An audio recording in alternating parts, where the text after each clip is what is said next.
चलिए देखा जाए क्वेश्चन नंबर 2 का 1 फ्रॉम एक्सरसाइज 19.13 क्या दिया गया, बोला गया इंटीग्रेट करने के लिए 2x अपॉन लिखा गया था x square plus 3x plus 2।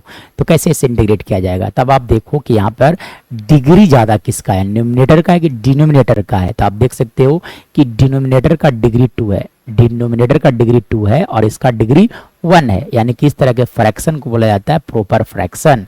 मतलब जब नीचे वाला का डिग्री ज़्यादा होगा तो उसे बोला जाता है प्रॉपर फ्रैक्शन, और प्रॉपर फ्रैक्शन को आपको यहाँ पर पार्शलाइज करना होगा। तो पार्शलाइज कैसे किया जाता है, तो जब कभी प्रॉपर फ्रैक्शन मिलता है पार्शलाइज करने के लिए, तब आपको यह देखना है कि डिनोमिनेटर वाला जो टर्म लिखा गया वो लीनियर फैक्टर में है या नहीं है। यदि नहीं है तब पहले आप क्या करोगे, इसे लीनियर फैक्टर में ब्रेक करोगे। मतलब x square plus 3x plus 2 को आप फैक्टराइज कर लो सबसे पहली बात, ठीक है। यानी कि एक्स स्क्वायर प्लस लिखे जा सकते हैं 3x को आप लिख सकते हो 2x plus 1, 2x plus x plus 2 लिखे जा सकते हैं। मतलब आप यहाँ से x कॉमन लोगे तो लिखे जा सकते हैं x प्लस 2 इंटू 1 कॉमन लेने पर लिखे जा सकते हैं x प्लस 2। मतलब फैक्टराइज करने पर इसका वैल्यू आ गया x plus 2 into x plus 1। यानी कि जब कभी भी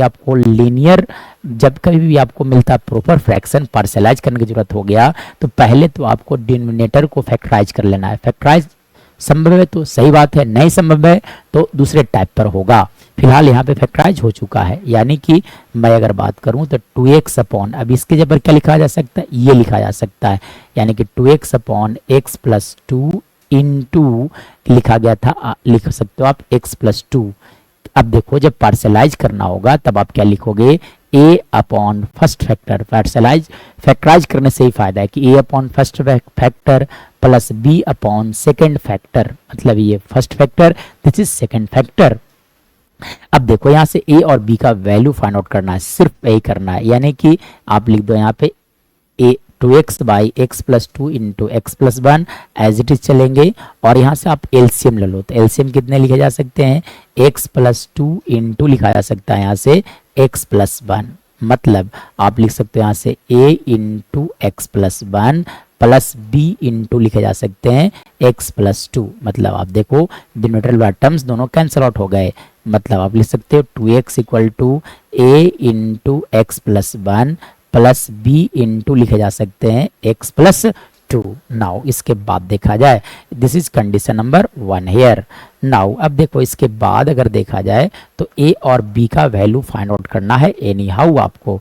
तो देखो फॉर वैल्यू ऑफ a, ठीक है। अब a का वैल्यू चाहिए, तो जहां से हम लोगों ने पार्शलाइज करना चालू किया था यहां पर आपको आ जाना है, ठीक है।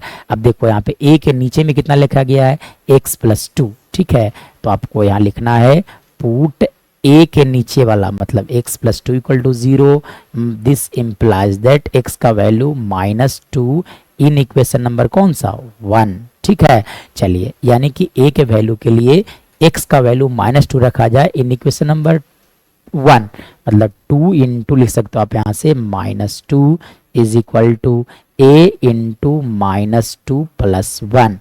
यहाँ रखोगे तो ये टर्म्स ऑटोमेटिक 0 हो जाएंगे। मतलब -4 इज इक्वल टू लिखा जा सकता है -a। मतलब a का वैल्यू यहाँ से लिख सकते हो आप +4, hence the value of a is +4। Now अब देखो b का वैल्यू कैसे फाइंड आउट किया जाएगा, ठीक है। चलो आ जाओ, अब b का वैल्यू कैसे फाइंड आउट किया जाए। तो देखो तब आप लिखो यहाँ से for value of b put, अब देखो b के नीचे वाला देखना है, यहाँ पर आपको देखना है।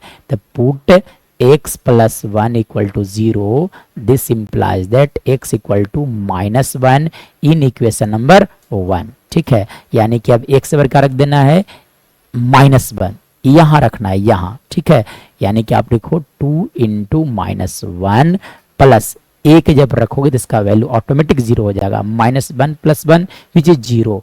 मतलब आप लिख सकते हो b इंटू -1 प्लस 2, ठीक है। चलिए यहाँ सब लिख सकते हो -2 इज इक्वल टू लिखा जा सकता है ओनली b, ठीक है। इसलिए b का जो वैल्यू आ गया that is equal to 2 here. So अब देखो, अगर मैं इसके बाद की अगर कहानी देखा जाए तब आप क्या लिख सकते हो यहाँ से। तो देखो यहाँ से अगर इसके बाद देखा जाए तो हम लोगों ने क्या किया था कि 2x अपॉन ये x square plus 3x plus 2 को दो टर्म्स में ब्रेक किया था। क्या किया था, a बाई लिखा गया था x plus 2 plus b by लिखा गया था आपका x प्लस 1। और यहाँ से देखो तो a का वैल्यू आ चुका है और b का वैल्यू यहाँ से आ चुका है। तो a और b का वैल्यू यहाँ पर रखा जाए तब आप लिख सकते हो यहाँ से a के जब रख दो आप 4, यानी कि लिख सकते हो 4 बाई एक्स प्लस 2, b का वैल्यू -2 मतलब 2 बाई लिखे जा सकते हैं यहाँ से x प्लस 1।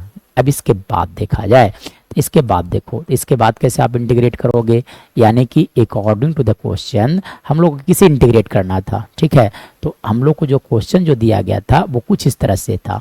ठीक है, बोला गया था इंटीग्रेट करने के लिए इंटीग्रेशन ऑफ 2x बाई लिखा गया था आपका x square plus 3x plus 2 into लिखे गए थे dx। मतलब अब इसी का तो वैल्यू देखो, ये जो टर्म्स लिखे गए हैं, अगर मैं बात करूं यहाँ से तो ये जो टर्म्स लिखे गए हैं यहाँ से 2x upon x square plus 3x plus 2 का जो वैल्यू आया वो ये वाला आया। मतलब इसके जगह पर आप लिख सकते हो यहाँ से क्या, 4 by x plus 2 minus 2 by लिखे जा सकते हैं यहाँ से x प्लस 1 का होल इनटू आ जाएंगे dx। नाउ अब देखो तो इंटीग्रेशन का साइन दोनों टर्म्स के पास चला जाता है।